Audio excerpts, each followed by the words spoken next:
President Barrow has visited affected families in the North Bank region amidst the heavy windstorm that struck the country. Motorists have raised concerns over the skyrocketing of fuel prices in the Gambia.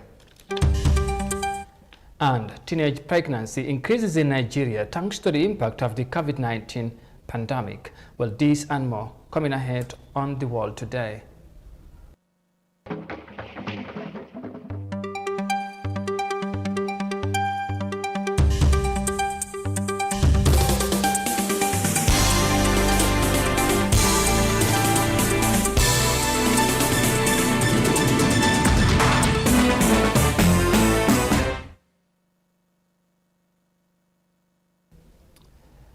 Hello, this is Africa TV and you are watching the World Today News Bulletin. Many thanks for joining us. I am Amadou Kante and now the news in detail. And we begin with matters of the presidency because President Adama Barrow has on Friday visited victims of the heavy windstorm that hit the country on Wednesday night in the North Bank region. The storm struck Gambia and left 10 people dead, many of whom are said to be from the North Bank region. The windstorm also affected over 3,000 people and more than 1,500 others internally displaced. The heavy storm is said to have been moving at an estimated speed of 80 kilometers per hour. Animals were also killed as part of the disaster, which resulted to the destruction of homes and related properties. Rainstorms crippled key infrastructure by the National Water and Electricity Company, causing a power outage and shortage in water supply across the country. The National Disaster Management Agency, as well as the Gambia Red Cross Society, have been on the field to assess the level of damage since the wrecking of the disaster. Now, in some of the news, the party leader of Alliance for National Reorientation and Development, General Lamin Bojang's car was allegedly put in flames by unknown persons. The incident occurred in early hours of Thursday at his residence in Brufut. The cause of the fire is yet to be ascertained, but Bojang told Africa TV that the incident is politically motivated. Here is more details of that in this report by Binti Jallo. Explaining the incident, General Lamin Bojang said at around 6 a.m. he got a call from his sister who informed him that the car was on flames. He said upon arrival, he saw the right-hand side of the car was on flames, but there was no water to put out the fire. So because it is also close to another car, I quickly moved that car away, and then we took rush because there was no water at the time too. Yeah. You know, we have a borehole here, but it is also the tank was emptied because of there was no electricity. So we tried to look for water everywhere, and then the car at the time was in flames, as you can see. So we managed with the water that was in the tanks in the various bathrooms. You know, my sisters and my younger brother's wife, they brought those ones out, and that was what we used to extinguish the fire. And finally, we were able to do that after many trials. It's an incident that definitely shocked all of us. He said he reported the matter to the Prusipi police station and he came with the forensic experts, but upon examining the car, they were of the belief that there was a foul play. General Lamin Bojang said the car was in a perfect condition, saying it is a car that they normally use during campaigns. Although he said he did not suspect anyone, Mr. Bojang highly believed that there is a foul play. It is our impression that it could be something that had been perpetrated by some, evil people. That is the assumption. Because what happened is that we went to the backyard. I planted some cassava trees, but because of the wind last night, some of them fell, and we realized that there were some footmarks there.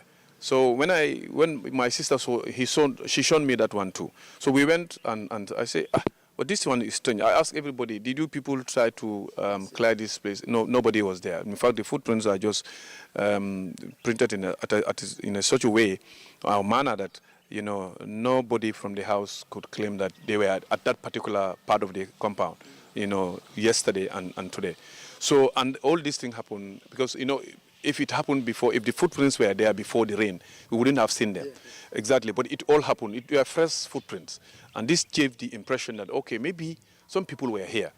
The top general politician said the political landscape is a dirty one, and as a result, he decided to join politics so as to bring sanity into the game. General Lamin Bojan said such activities will only give them more popularity because nobody wants something of this nature to happen to them. Speaking about the upcoming December 4th presidential elections, General Bojan said one has to be terrified because of the current political situation in the country.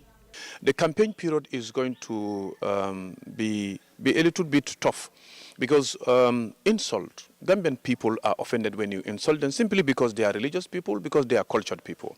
And because we are cultured people and because we are religious people, we do not tolerate insults and caricaturing. That is something that has been there in some political camps. It is a tool that they are using to silence their opponents, and that is not going to happen. You cannot silence anybody in this country by insulting the people or by caricaturing them.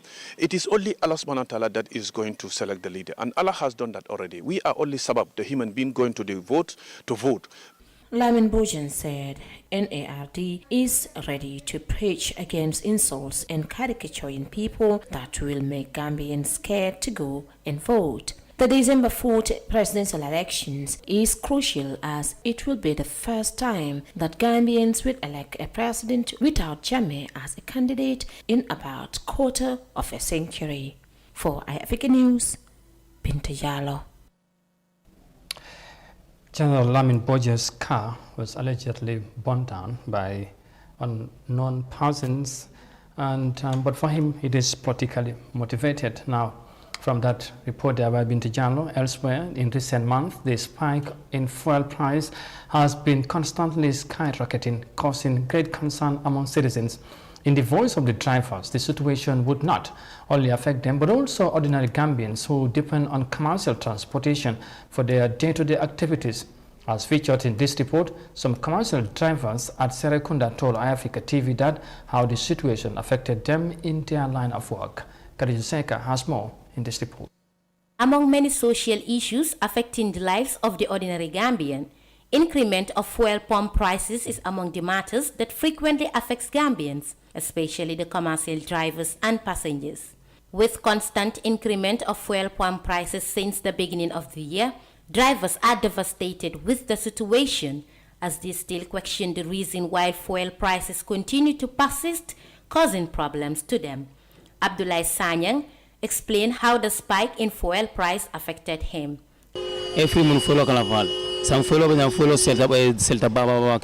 Every month you would notice that there is an increment in the price of fuel. At the moment, the price of fuel is very expensive. You will work the entire day and the money you earn will be used to purchase fuel. The little money you are supposed to take home will not be enough. It affected us in many ways. Khalifa Keita is with the view that the drivers and transport union should be consulted before increasing the prices of fuel. He added that the union is not effectively working in solving the challenges of the drivers. The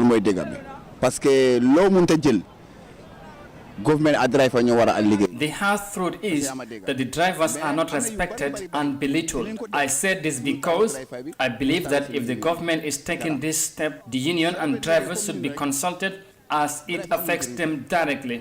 How many times have they increased the price of fuel and the drivers are still keeping quiet about the issue? Is that a right thing to do? The second thing is, what I want to address is our union. It is not working towards the betterment of our welfare. If you launch your complaints to the union, the end result will not be satisfactory. Gas oil was priced at $46 and now it is at $56. Every day you go to the fuel station, all you will hear is the fuel price is increased again. I believe if you are to increase the prices, government should announce it through the media so that it can be communicated to all. Babukar Sambu appealed to the government to try and solve this menace, describing it as a source of living that cannot be abandoned. Difficult, senior driver, Yeah, so why shouldn't pass be Yamga? The government should come out and solve the problem of increasing the price of fuel. Every time you hear that, the price of fuel has been increased and the transport fares remain the same. I urge them to help us to stop the spike in fuel prices. All what we do now is to cope with this situation because it is our job and we cannot stop it just because the fuel price is not controlled. Appearing before lawmakers on Tuesday to answer questions raised by the National Assembly members, the Minister for Finance and Economic Affairs responded to the issues of spike in fuel prices. According to him, the Gambia doesn't produce oil and hence price stabilization is beyond their control.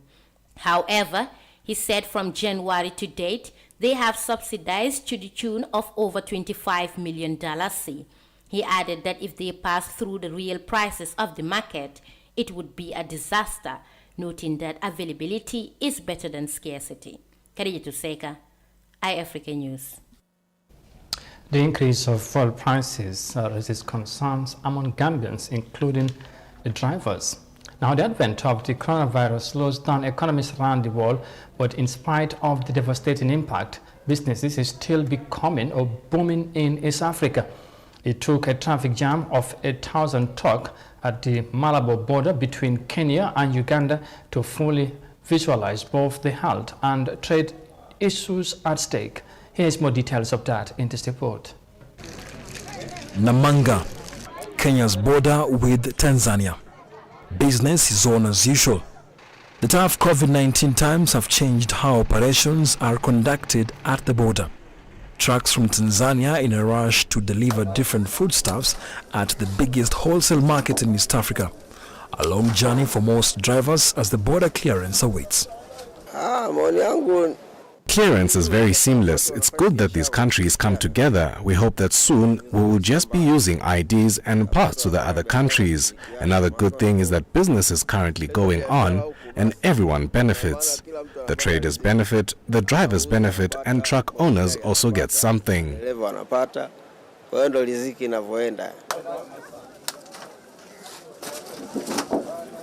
It's 4 a.m. and the Marikiti market in Kenya's capital Nairobi is full of life. This is where goods from East African countries are brought for sale to traders and wholesalers. And in the cover of darkness, operations are going on as usual. Trucks from Uganda, Tanzania and other East African countries are all here. The traders on the ground bracing the early morning cold with a hot cup of coffee to keep them going. Fresh goods like pineapples, carrots, onions and other foodstuffs, all from different East African countries and within Kenya, all ready for supply. But for the traders, it has been a tedious journey and the pandemic hasn't made things any better. At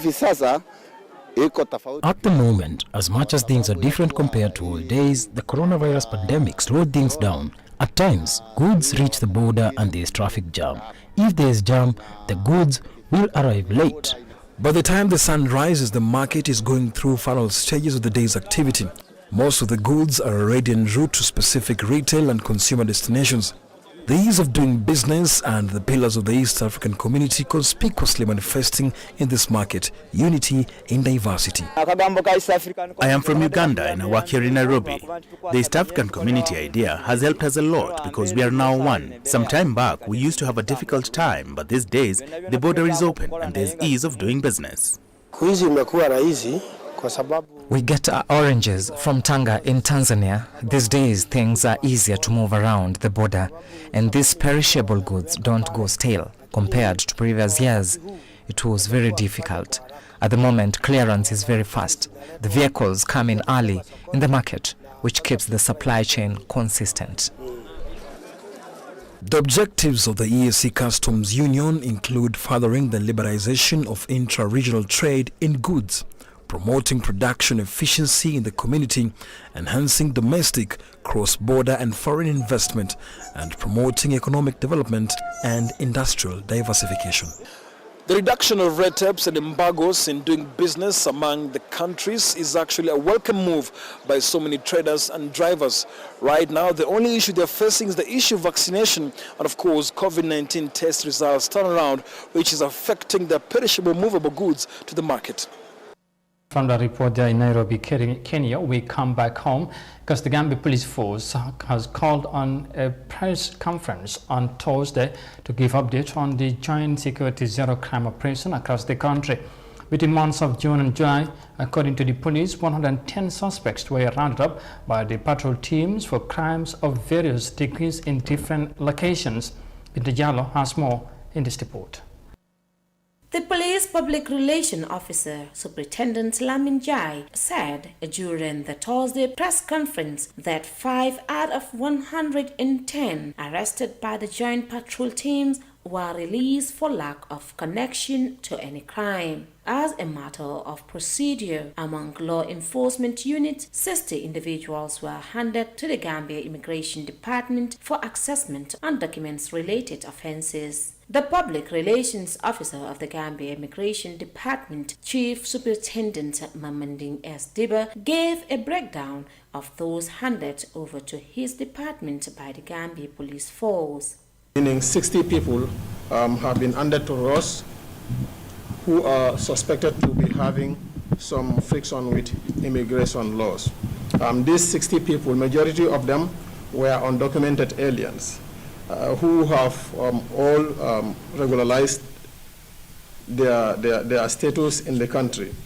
There's one thing that I like to make very clear here, that even though these people, once they are handed to us for crimes of not regularizing their stay in the country, they mostly comply to regularize their stay by obtaining the relevant permits. Obtaining the permits and generating revenue for the country is not our ultimate mandate. This is part of our job, but the national security supersedes this revenue generation.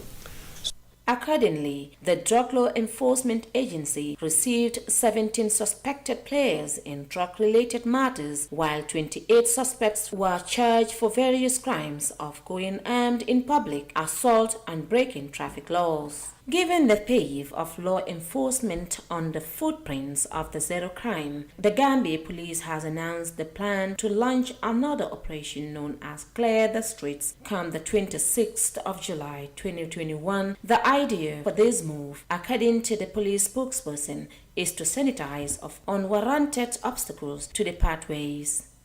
Individuals, this operation is going to affect all of obstacles that are along the highways or on public roads, causing obstruction and congestion of traffic. Individuals who have derelict vehicles need to remove their vehicles from the sides of the road. We need to be very clear about this. People who have vehicles along the highways, on the sides, need to remove those vehicles from the highways.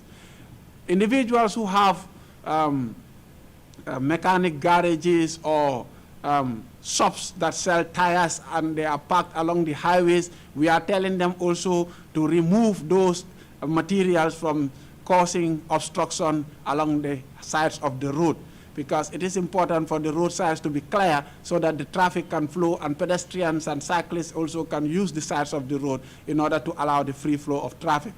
This announcement appears to be a last warning to all individuals whose goods and services are stationed either on the highways or pedestrians or parking zones. The Operation Zero Crime, according to the police, was initiated to tackle crimes and criminal activities within communities and to dismantle all criminal hideouts, as well as prosecute offenders. Few months down the line, the Gambia Police Force is of the belief that a massive reduction of the rate of crime in the country has been achieved. For Africa News, Binta Jallo. The zero crime operations continued by the Gambia Police Force, and with the latest 110 people were arrested. And with that, we will now take a break and come back shortly with the remainder of the story. Stay with us, we'll be right back. The pride we take in our brand, the work we put into constantly change the landscape and elevate real estate in the Gambia, it's compared to none. From inception, our goal was to add value to the beautiful Gambian landscape. That's why we are proud innovators of community estates. Kololi Sands is an exceptional piece of work, tailored for ultimate convenience and luxury, to bring you an element of finesse that is rare but unique in its own. This is also our pride and joy, and we welcome you to the exquisite beauty right here in Kololi and right here on the waterfront. Kololi Sands, feel the ocean breeze at your doorstep.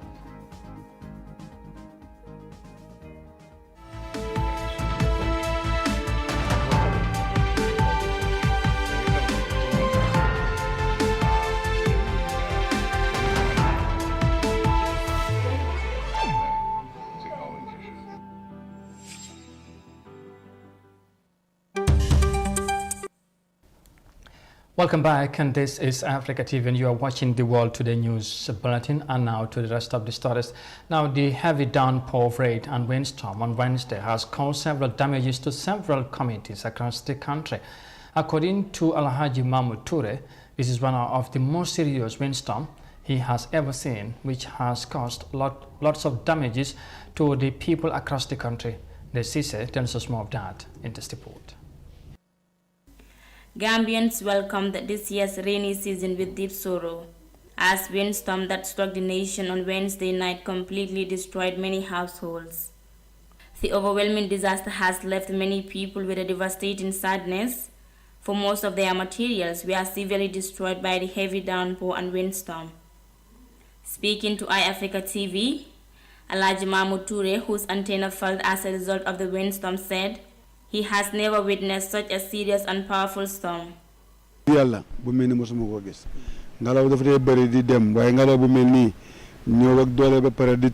have never seen such a windstorm.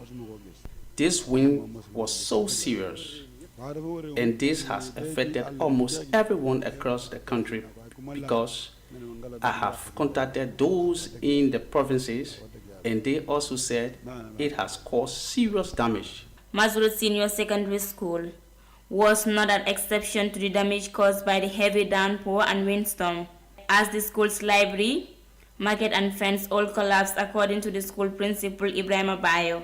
We were affected. I got a call around the time the rain was coming, when it was so stormy, the wind, that we have some problems in the school.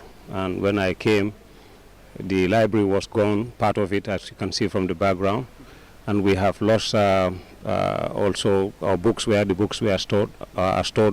We have some leakages there as well, because the corrugates were removed from the roof. And our banter bar, that is where the women normally sell to the students, the market, also was all damaged. And we have a lot of damage to the fence on several areas, yes, some of them very close to 100 meters. In some areas of the country, trees have fallen on transmission lines, causing blackout throughout the urban areas on Thursday. This has left several communities without access to electricity and water. As utility infrastructure was damaged, the country's main electric supply provider Nawet said in a statement.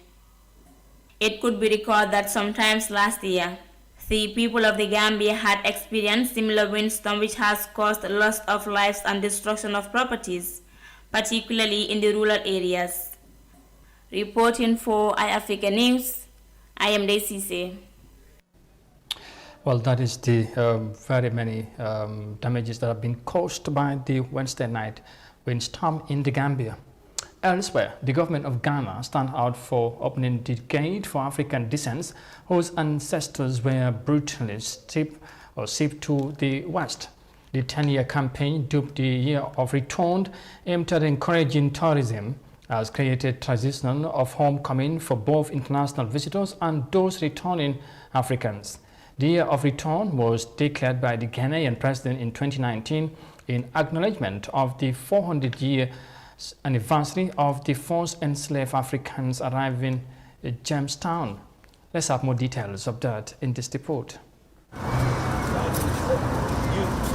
Born in America, Robert Bott now calls Ghana home. He retired from the U.S. Marine and moved to Ghana to set up this security company 5 years ago. He has created jobs for 450 people. I noticed that there was an overall lack of training and the attitude and the professionalism was missing. So with my background, I thought that I can infuse more professionalism and just an attitude of being better. More than 3 million Ghanaians live in the USA, the Caribbean, and Europe. The government wants to attract those living in the diaspora and people of African descent, like Bot, to support Ghana's economic growth. There's opportunity in agricultural production, there's opportunity in agro-processing, even infrastructure. We've had quite a number of significant people in the diaspora come and says, okay, maybe we don't have the money to build the infrastructure, but we can add our brains, our skills to ensuring that Ghana gets value for money. We have a mechanism where we're also getting many of them to join us in government in policy formulation and all that. Last year, the government launched a 10-year plan aimed at engaging Africans in the diaspora to invest in Ghana. Part of the campaign is to raise $3 billion through loans and remittances to support the economy. The government also wants people in the diaspora to come to Ghana to set up businesses and has established a diaspora investment desk to oversee this. Still, Bot says more needs to be done. The message that's being presented to globally about Ghana is come back to Ghana and you can get citizenship. But when they get here, that path or that easy transition is not there. In 2019, Ghana granted citizenship to more than 100 African Americans and Afro-Caribbeans as part of its Year of Return campaign. The government says it wants to also reform regulations to improve the ease of doing business. Ghana is already receiving huge remittances from people living abroad as it looks to attract diaspora investments. Last year, the World Bank estimated that the country's remittances shot up by 5% to $3.6 billion, despite the economic disruptions caused by the COVID-19 pandemic. Analysts want the government to now find ways of making it easy for people in the diaspora to open their own bank accounts in Ghana. They say this could boost foreign exchange inflows. It's a broader conversation that should happen, that the government focus is to see how these financial service players, in fact the people in the private sector, can be able to attract more savings or investment from people in the diaspora. And I think technology will be at the center of it. Look good, smell good, know your job. Having found a stable place in Ghana for his business, Robert Bott wants people in the diaspora to consider the West African country as a destination for trade and investments. And from the report there in Accra, Ghana, finally to neighboring Nigeria, where in the midst of the global health crisis, reports have indicated a drastic rise in teenage pregnancies in Nigeria. Child rights activists in the country blame the situation on lack of knowledge about sexual and reproductive health issues and poverty. Now, here's more details of that in this report. 12-year-old Husseina Bott, not her real name, is 6 months pregnant. The father of her baby, a man she identifies as Shagir, who she says abandoned her at the terminus market in Jos, not central Nigeria. The man who got me pregnant told me he loved me when I first met him, but he ran away once he found out I was pregnant. I was left alone with no food or place to stay until I found an NGO that took me in. Husseina was picked up by the Voice for the Girl Child Foundation, a non-governmental organization which has been helping her. But many other pregnant teenage girls haven't been so lucky. Many have had to abort such pregnancies, and several haven't survived it. This NGO is ensuring she goes through the pregnancy safely. We have registered her for antenatal care, where she sees the doctor regularly for regular checkup to follow up. Of which the doctor says she cannot even carry the pregnancy to term to 9 months because of her age and her body size. So she won't be able to carry it to 9 months. So we are projecting that she's going to give birth in the next few months, which is like in 2 months' time, 7 months by the grace of God, where she will be helped through the cesarean section. The United Nations Children's Fund, UNICEF, says the population of out-of-school children in Nigeria has risen from 10.5 million to 13.2 million, the highest in the world. 75% of those are girls, with teenage pregnancy as one of the causes.